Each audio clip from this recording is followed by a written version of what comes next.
बाक्सा जिल्ला एबसुआ बड'लेण्ड सोमावसारनाय सान फालिदों। दिनै 2 मार्च थामहिनबा बड'लेण्ड सोमावसारनाय सान।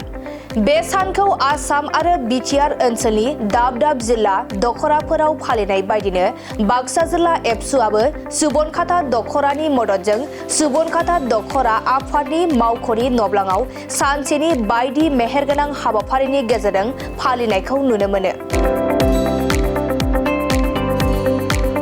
हाबाफारि बायदियै फुंबिलिनि आरज गाबनानै गौथुमनि फिरफिला बिरहोयो बाक्सा जिल्ला एबसुनि आफादगिरि नन्देस्वर बर'आ।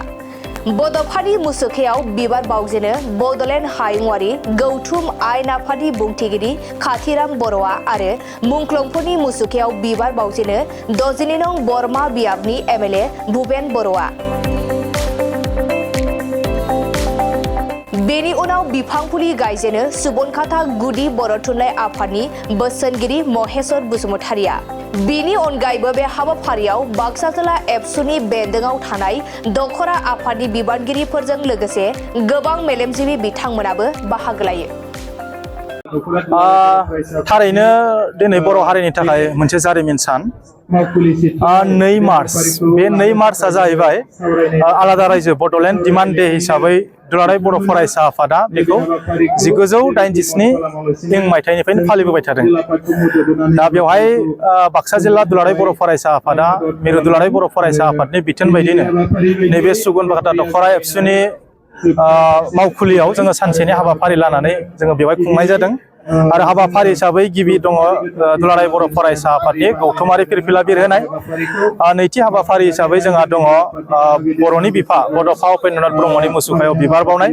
दा बे हाबाफारिखौ मावफुंनो थाखाय जोङो बिटिसिएलए नि मानाव गेदेर बुंथिगिरि सार काथिराम बर' बिथांखौ हांख्रायनाय जादोंमोन आरो बिथाङा बाहागो लाफैदों। दा बेनि उनाव जोंनि मुंख्लं बिथांमोनखौ गोसोखांनानै जोङो बिबार बावनाय। दा बिथांमोनखौ गोसोखांनानै बिबार बावनाय हाबाफारिखौ मावफुंनो थाखाय जोङो 62 नं बरमा जथाइनि एमएलए मानाव गेदेर बिथां भुपेन बर' बिथांखौ हांख्रायनाय लेखा बिथाङा बाहागो लाफैदों।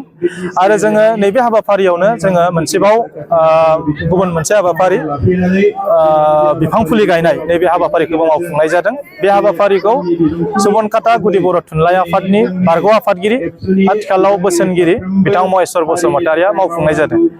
दा थारैनो जोङो बुंनो नांगोन जे बर' माहारिनि दिनैनि साना मोनसे जारिमिनारि सान। आरो बे साननि थाखायनो 2 मार्चनिफ्राय जि बड'लेण्ड मुभमेन्ट जागायनानै फैयै फैयै दिनै जोङो 3 सुक्ति खालामफैबाय आरो मोनफ्रोमबो सुक्तिनि गेजेरजों मायबा मोनसे नङा मोनसे जोङो मोनबोनो हादों। दा ओंखायनो जायफोर बिथांमोना आलादा रायजो बड'लेण्डनि थाखाय आन्दलनाव बारसोमनानै गावबा गावनि बेसेन गोसा जिउखौ दिनै फोजोबनानै लाबाय आरो हारिनि थाखाय बावबाय।